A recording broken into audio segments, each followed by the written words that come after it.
정부에서 관심 갖고 있는 건설사 살리기와 지방, 그다음에 비아파트 부분에 대해서 아무리 그걸 정리를 해도 수도권 아파트가 공급이 많아지는 건 아니지 않습니까? 교통정리가 되진 않잖아요. 그렇죠. 그 상승세는 지속될 것 같은데. 그게 바로 수학 공식이라는 거죠. 그러니까 거기다 제가 양념을 한번 쳐볼게요. 네네. 공급도 부족하고 모두 부족해. 올라가는 게 정상이잖아요. 수학 공식으로는 그 말이 맞죠.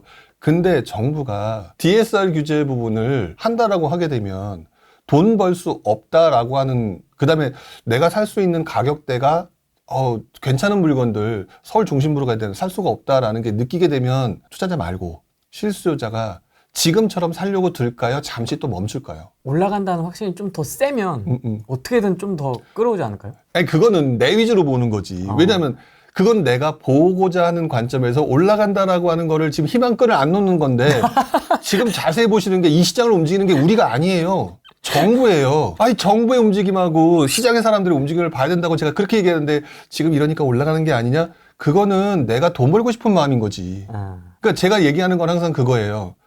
그 마음은 알겠으나 네. 시장을 움직이는 건 내가 아니에요. 그래가지고 지금 이 마음이 계속해서 강해져가지고 조금 더 사는 사람들이 느끼고 생각보다 안 움직여. 그러니까 생각보다 자꾸 올라가라고 하게 되면 정부가 가만히 있겠냐고요.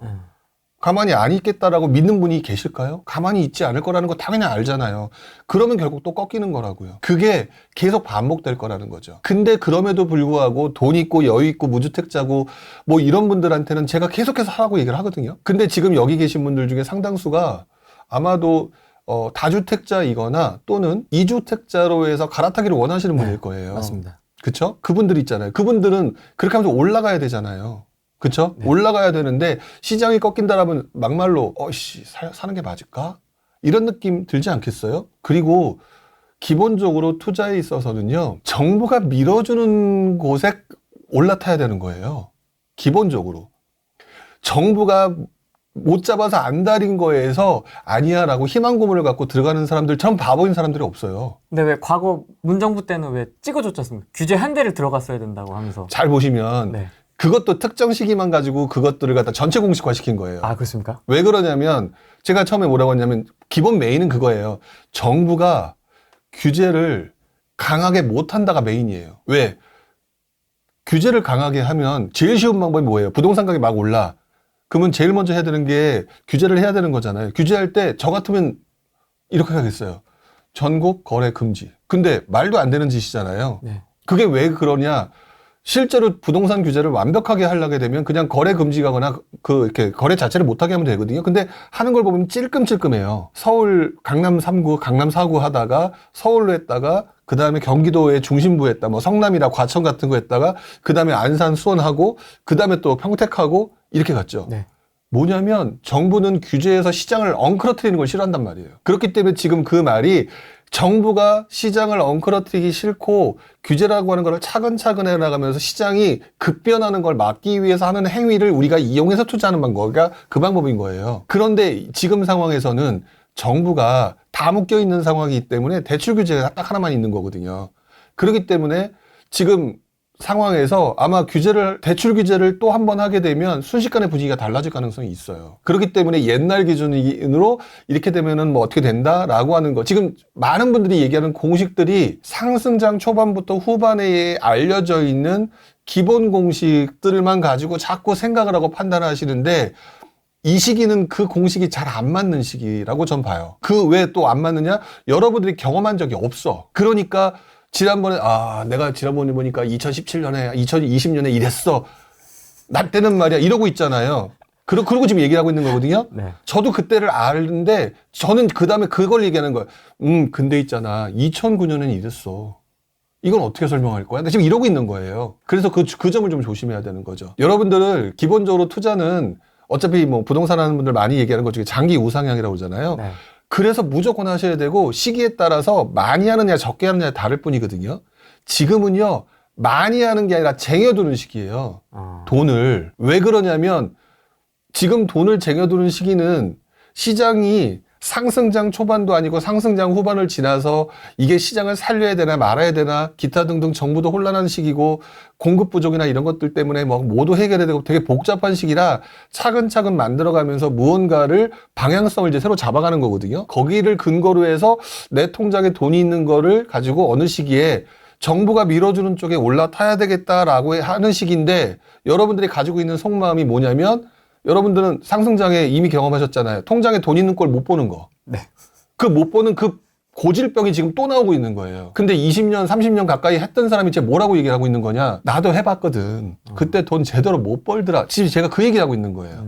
차라리 쟁여두고 있다가 시장을 바꾸고 시장의 방향성을 새로 만들어줄 때 거기에 올라탈 때가 크게 버는 거고 상승장 초반에 그렇게 해서 올라탔던 사람들이 크게 돈을 벌었기 때문에 여러분들이 속상하고 질투해서 들어왔잖아요. 그때부터 시장 꼬여요. 지금도 꼬이고 있는 시장이라니까요.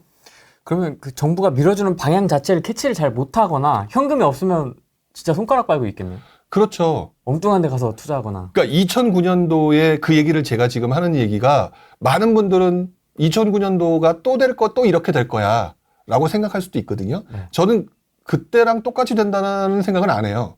단지 좀 비슷하게 가고 있어서 그거를 참고하는 건데 문제는 여러 번 얘기를 해왔지만 여러분들이 잘 와닿지 않는 것 중에 하나가 뭐냐면 지금 서울이 올라간다라고 얘기하고 있는 이 상황에서 서울하고 경기도 또는 지방의 격차가 엄청나게 벌어졌죠.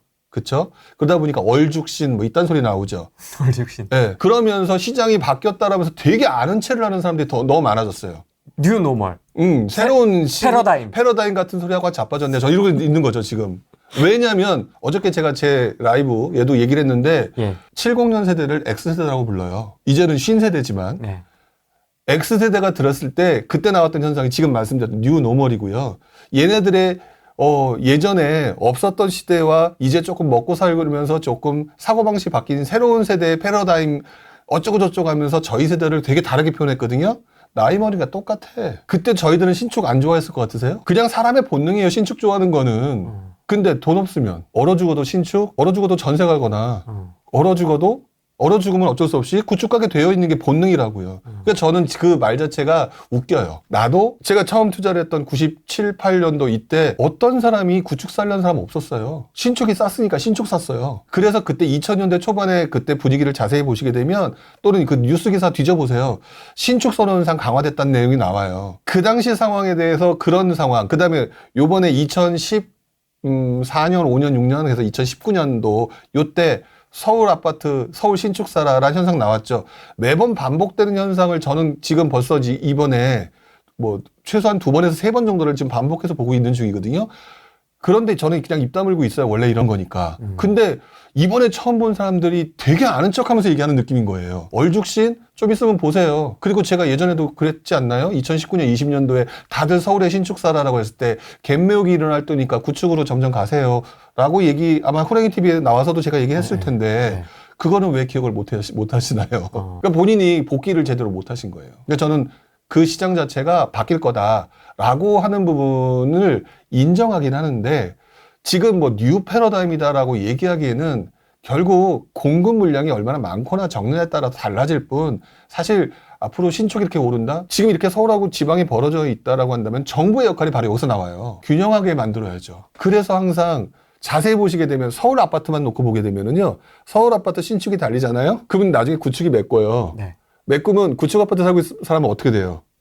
신축 가고 싶지. 갈아타기 하고 싶지. 일로 가. 그거 또 올라가거든? 네. 또 따라가. 이게 지금 현상이고 지금 떨어졌다가 이제 조금 시장의 분위기가 바뀌려고 하니까 집을 사야 되는데 가격이 떨어졌잖아요. 네. 그럼 신축이 싸졌잖아. 신축이 싸졌으니까 신축에 들어가려면 사람들이 많은 게 지금의 현상인 거예요. 다음엔 다시 구축이 올라가는 현상이 만들어진다니까요. 이 현상이 기본인데 여기서 대놓고 뉴 노멀 이러면서 막 사람을 헷갈리게 만드는 거예요. 제가 그래서 예전에 효정이 TV에 나왔을 때 2019년, 20년 요때 막 다들 서울 신축 사라, 책에서도 서울 신축 뭐 이런 거 사라라고 얘기할 때 씩 웃으면서 그때 얘기했던 게 그거잖아요. 구축도 오를 텐데요. 똑같은 현상이 반복된다고. 이게 본질을 이해하고 있으면 그걸 이용해서 여러분들은 신축 살고 싶은 게 본질이세요? 수익 내고 싶은 게 본질이세요? 수익이죠. 수익이잖아요. 그러면 구축이냐 신축이 뭐가 중요해요? 불균형한 대상을 찾아서 투자한다가 그게 메인이거든요. 그러니까 여기서 듣는 얘기에 막 그 탕후루처럼, 오늘 제목이 탕후루던데. 네. 탕후루처럼 지금 눈에 보이는 달콤한 얘기만 하는 그것 배제하고 본질에 집중해라라고 얘기를 하는 거예요. 트렌드 쫓아가기. 트렌드요? 되게 중요하게 생각해요. 그러니까 저도 한때는 트렌드 X세대였다니까요. 탕 후루. 지금은 항상 이거는 일종의 패턴인데 시장이 처음에 움직일 때와 후반부에 움직일 때를 보게 되면 정부가 운영하는 기조를 보게 되면 처음에는 조정 지역과 같은 투기 지역과 같은 지역 규제로 가다가 나중엔 대출 규제로 가요. 지금이 대출 규제를 통해서 빠르게 시장을 조율하려고 하는 목적을 가지고 있다고 봐요. 지금 산적한 게 많단 말이지. 좀 더 빠르게. 그렇죠. 왜?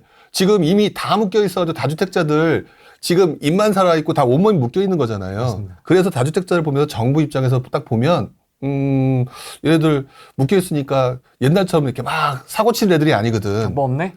그러니까 씩 웃으면서 우리들은 막 풀어줘. 다주택자 풀어줘. 징징징. 아유, 너 시끄럽고. 일단 빠져 있어. 근데 지금 실수요자를 걸 수 있는 거는 딱 조정적 이런 거 다 필요 없다니까요. 대출 규제니까. 그래서 조정적이나 이런 게 아니라 대출 규제예요. 이건 100%예요. 제가 볼 때는. 내가 정부 당국자라고 해도 지금 산적해 있는 공급부터 시작해서 기타 등등 전세가격 이런 거 해결하려고 하는데 얘네들을 가지고 차근차근 규제를 어떻게 복잡하게 한다? 야, 대출 걸어.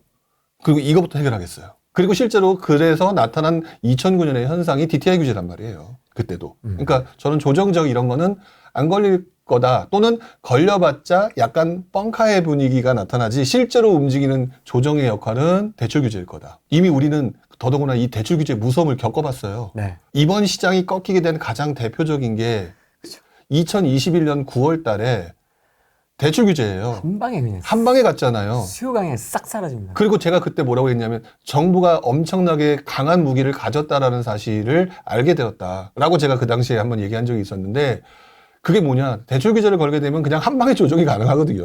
그때 그리고 여러분들 그때 제일 심했던 게 뭐예요? 갭 투자잖아요. 그때 전세대출 규제했잖아요. 한 방에 갔잖아요. 한 방에 가죠. 한 방에 갔단 말이죠. 이 한 방에 가서 내가 한 방에 무너졌던 일패의 경험을 가지고 계신데 왜 그걸 고킬 안 하시냐고. 되지는 줄 알았는데. 진짜. 응? 근데 또 이제 그때 그 힘들었던 상황을 또 잊어버리고 지금 무언가 또 이렇게 달라지니까 또 다시 달콤한 누군가의 그 어떤 알고 보면 다 불량식품인데 이런 분들이 와서 막 뭐라고 해버리니까